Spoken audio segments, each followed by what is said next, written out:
Bom, meus amigos, bora trazer então um destaque internacional aqui no nosso 3 em 1, porque o presidente dos Estados Unidos, Donald Trump, declarou hoje que o Irã está totalmente colapsado e ameaçou aplicar sanções a países ligados ao país persa, mas não revelou os prazos e não trouxe muitos detalhes. Quem vai trazer mais informações pra gente sobre esse anúncio que foi feito pelo presidente norte-americano é ele, Eliseu Caetano. Meu amigo, seja bem-vindo, boa segunda e boa tarde.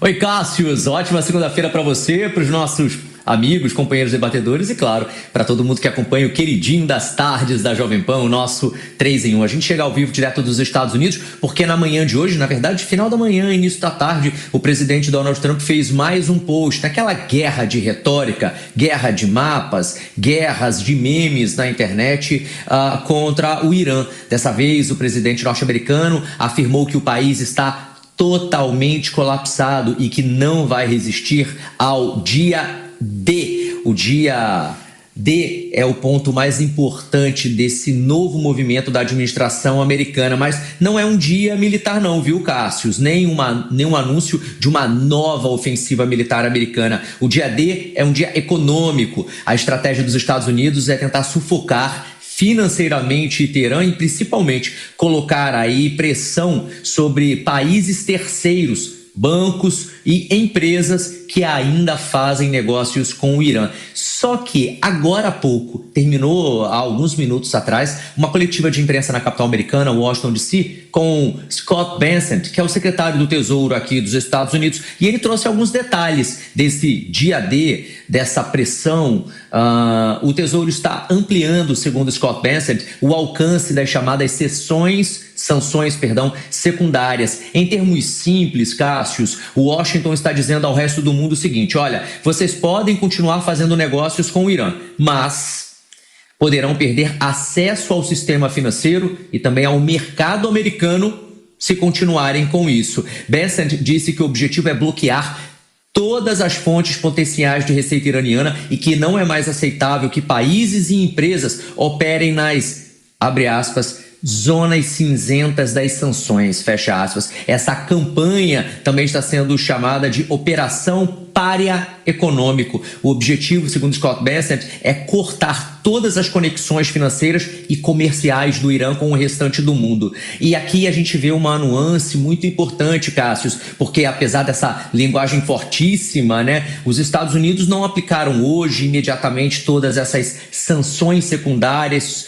contra países terceiros que negociam com o Teherã. O governo ampliou a capacidade de aplicá-las e está dando aí tempo para que esses governos que têm contratos com o Irã, para que essas empresas que têm contrato com o Irã se adequem a essa nova realidade. Agora, quem está na mira?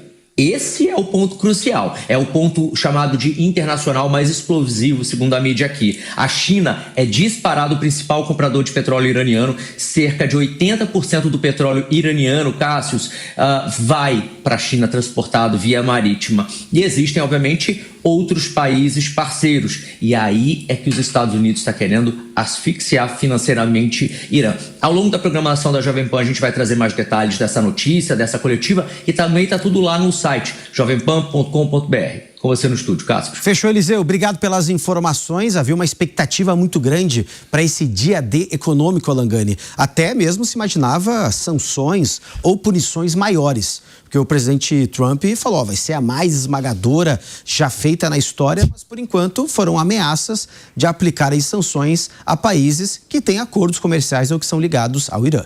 Cássio, veja só. Tem dois países que interessam para os Estados Unidos para serem sancionados. Um é a Rússia, que tem alimentos e energia para fornecer para o Irã, só que ela já é sancionada, então não tem nenhum efeito. E mesmo que não fosse, a Rússia não aceitaria porque tem excelentes relações com o Irã.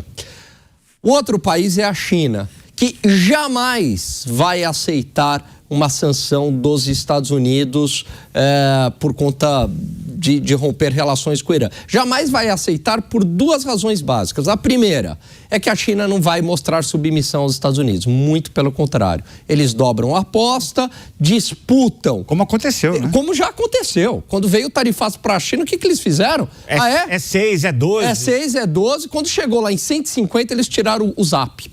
Na cara do Trump. O que foi o Zap? Acabou. Chega, o Xi Jinping falou isso. Não, já tá brincadeira de criança isso daqui, né?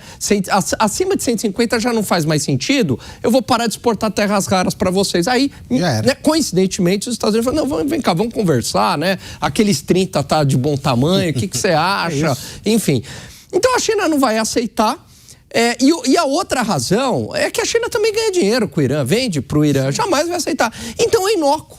É simplesmente assim, olha, eu estou tentando fazer alguma coisa, mas eu não consigo sancionar as duas principais potências que fornecem bens industriais, alimentos e energia para o Irã. Ô Mário Vitor, os Estados Unidos já tentou de todas as formas, né, acabar com esse conflito. Primeiro foi na questão da negociação, do diálogo, não deu certo. Cada país tem a sua demanda, tem as suas prioridades e não estão cedendo. Na questão militar, tem um custo muito alto, tem um gasto muito grande e isso acaba, de certa forma, afetando também a popularidade do presidente norte-americano, porque a população começa a ver, está tendo um gasto excessivo, um gasto exorbitante, com um confronto que os Estados Unidos não está ganhando nada, muito pelo contrário, está perdendo. E agora tem essa questão econômica. Você acredita que isso pode asfixiar, isso pode levar esse conflito a um outro patamar ou até mesmo alguma solução? Cleitinho e Trump no mesmo dia é dose, viu, Cássio? Porque são dois assuntos exaustivos e que não trazem muita novidade. O ponto é que o Trump, há semanas, ele grita, ele fala que vai fazer, fala que vai acontecer e nada acontece. Nada acontece porque essa aventura de fazer uma guerra contra o Irã deu para o Irã uma arma que o próprio Irã não sabia que tinha. E é uma arma que o Irã nunca deixará de ter, porque é uma questão geográfica, que é o Estreito de Hormuz. A partir daí, Irã, sabendo que tem eleição nos Estados Unidos, sabendo que os Estados Unidos é uma democracia e que lá, sim, o povo pode votar, pode protestar, pode fazer e acontecer, Irã tá ali, jogando para o lado, esperando, tem o apoio da Rússia, tem o apoio da China, vai continuar do jeito que está. Trump tenta se mexer, tenta espernear. A verdade é que, para os Estados Unidos da América, a melhor coisa seria encontrar uma saída lateral. A derrota já é certa, mas o importante no mundo do Trump é a retórica. Encontra uma saída lateral, vai embora, deixa aquilo para lá. Aos poucos você vai organizar a comunidade internacional, porque afinal de contas essa situação não afeta só os Estados Unidos, afeta a economia mundial. Aos poucos aquilo ali se arruma sozinho. Esse jeito aí do Trump dizendo que vai fazer, que vai acontecer, que vai sancionar, não vai sancionar. Como o Gani já colocou, Irã tem dois parceiros muito fortes, regionais. Esquece, não tem saída para isso aí. Nada saída fácil. E, enquanto isso, quem está esfregando as mãos nos Estados Unidos são os democratas, que estão vendo essa potencial crise econômica arrefecendo, o combustível nas bombas de gás subindo, e aí as eleições acontecendo aqui agora. Se eu não me engano, no atual momento, a Câmara já está praticamente certa indo para os democratas e a grande disputa agora é o Senado. Ô, Davi, eu quero te ouvir também, porque Donald Trump não está conseguindo resolver o problema com o Irã e parece que está querendo comprar briga com outros países ainda. O problema é um só. Essa guerra só termina no dia que o Estreito de Hormuz se tornar águas internacionais navegáveis. Isso não vai acontecer. Então, os Estados Unidos já perdeu a guerra. Esse é o ponto fundamental. Não tem como voltar à normalidade com o Estreito de Hormuz sob ameaça do Irã o tempo inteiro. Isso aí não tem jeito. Este é o maior problema de Donald Trump hoje. Ele não sabe como fazer com que o Estreito de Hormuz volte a ser águas internacionais na qual a navegação ocorre livremente. Então, este é o problema que não tem como resolver. Então, ao não resolver esse problema, os Estados Unidos têm um enorme problema, não só eleitoral. O problema é como voltar à normalidade das navegações na região. Não vai acontecer. Então, este jeito de sanção, mais um desses blefs de Donald Trump, não vai resolver essa questão. Essa questão só vai resolver no dia que os Estados Unidos chamar a China para uma conversa, chamar as outras potências do Oriente Médio e chegar a fazer um acordo para pressionar conjuntamente o Irã a abrir mão disso. Enquanto o Irã conseguir desestabilizar o Estreito de Hormuz com os seus drones, esquece, não haverá normalidade no comércio internacional e na região. E, nesse sentido, os Estados Unidos não têm a menor noção do que fazer no momento. Exatamente. Inclusive, gente, temos atualizações sobre esse dia D econômico, sobre a ameaça dos Estados Unidos de aplicar sanções a países ligados ao Irã. Isso, como a gente falou, acaba atingindo a Rússia, a China, Índia, países que têm uma força e produz e também vende muito para o Irã. E o Irã disse, então, que essas novas sanções ameaçadas pelos Estados Unidos vão fracassar. Tanto que o ministro das Relações Exteriores se manifestou há pouco, disse que as falas dos norte-americanos demonstram desespero e que não sente medo das ameaças. Então a gente está vendo essa retórica em relação ao Irã, que não vai, de certa forma, aí, aceitar essas ameaças. Deixa eu dar um boa tarde especial para o pessoal da rádio aqui de São Paulo, também da Grande São Paulo, nos acompanhando ao vivo do nosso 3 em 1. Estamos discutindo o dia D econômico, onde os Estados Unidos ameaçam aplicar sanções a países ligados ao Irã. E agora tivemos a resposta do Irã dizendo que essa nova sanção, essa nova medida deve fracassar. E, Alan Gani, eu quero te ouvir, porque o ministro das Relações Exteriores do Irã disse que foi um ato de desespero por parte do governo de Donald Trump. Pior que eu tenho que concordar com ele. Exato. Porque veja só, além de tudo que a gente falou aqui, que meus colegas colocaram também muito bem a questão, tem uma questão adicional.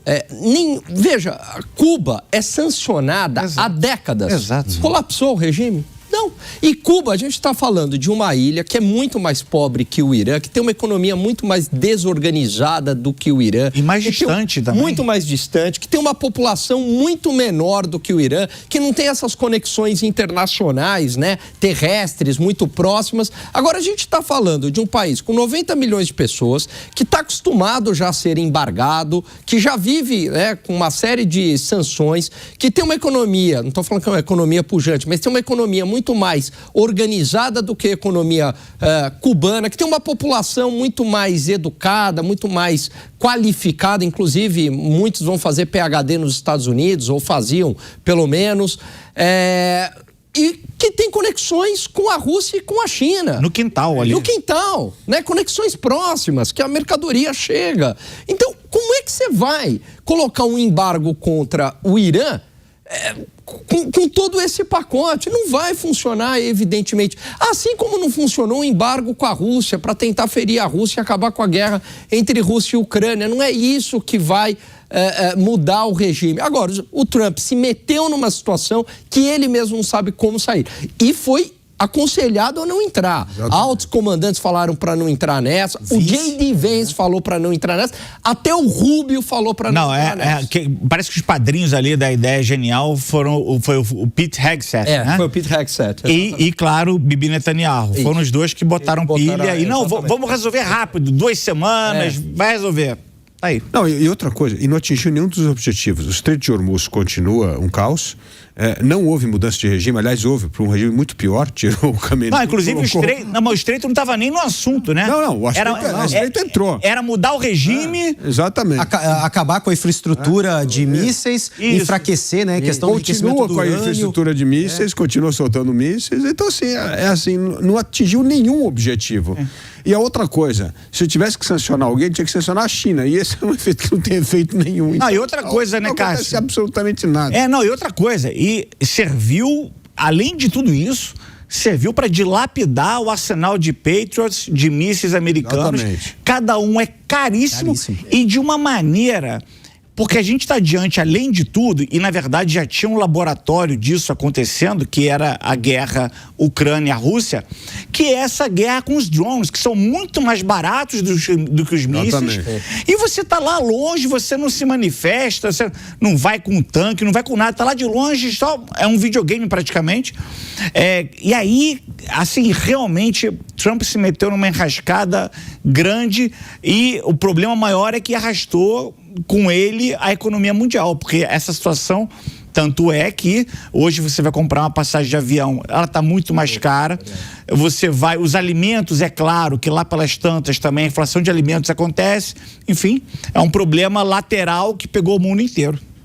Não, inclusive, gente, o próprio Donald Trump, se a gente voltar, né, um passado dele, ele era um apresentador de um reality show que se chamava O Aprendiz. Teve até versão aqui brasileira com Justus, enfim, onde ele ensinava as pessoas, né, a negociar, a empreender, a ser um grande empresário ou também mediar, né, crises, gerenciar problemas. De certa forma, ele tem que voltar alguns anos atrás, na época que ele era apresentador, para conseguir tentar ter uma saída, Mário Vitor. Não, você está falando agora do Aprendiz, estou lembrando de uma coisa sobre negociar. Ele tem um livro, né, que é The Art of the Deal, né, que é a arte de negociar. E não por acaso, ano passado, a The Economist, ela fez um artigo em que ela chama o Trump de mafioso, de Don Corleone. Porque o Trump é isso, ele aperta e ameaça e por meio da ameaça ele consegue o que quer. E como o Gani bem colocou, nesse caso a ameaça não funciona. Porque você tem do lado de lá alguém que não aceita e tem condições de não aceitar. Não é o Canadá que vai cortar na própria carne e vai encarar mesmo assim. Não, é uma China, é uma Rússia, é a Pérsia, né? E aí, como é que você faz?